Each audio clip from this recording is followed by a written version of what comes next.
కరేస్ with Kanthakka mini blog number 1. Capsicum చూడగానే క్యాప్సికమా అని అనుకునేటట్టు ఉన్నారా అలాగే. అయితే ఇది మీకోసమే కాదు, మన కోసం.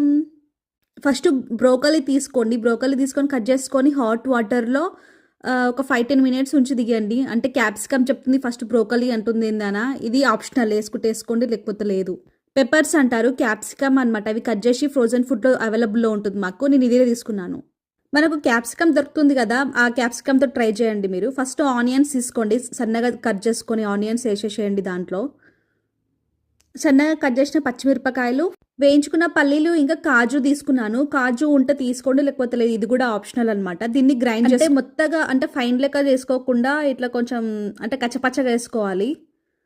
ఇప్పుడు అది గ్రైండ్ చేసింది పల్లి ఇంకా కాజు పౌడర్ ఉంది కదా, అది వేసుకోవాలి. సాల్ట్ 1 టీ స్పూన్, కారం 1 టేబుల్ స్పూన్, ఆయిల్ తీసుకోండి. ఇట్లా అన్నీ మిక్స్ చేసి పెట్టుకోండి మంచిగా కారం పట్టేటట్టు.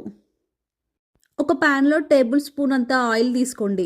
సన్నగా తరిగిన వెల్లుల్లి ఉంటుంది కదా, అది కట్ చేసుకొని వేసుకో. 1 టీ స్పూన్ జీలకర్ర, కారం కలిపి పెట్టుకున్న వెజిటేబుల్స్ ఉన్నాయి కదా, అవి ఆయిల్లో వేయండి.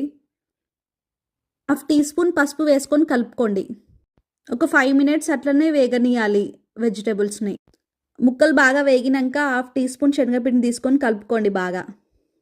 లాస్ట్కి పెరిగేసుకొని కాసేపు కలపండి. కలిపిన తర్వాత కొత్తిమీర వేయండి. కథం అయిపోయింది క్యాలీఫ్లవర్ కర్రీ. ఇది చపాతీలో అద్దుకోండి, బాగుంటుంది. Thank you. అట్నే నా ఛానల్ సబ్స్క్రైబ్ చేయండి.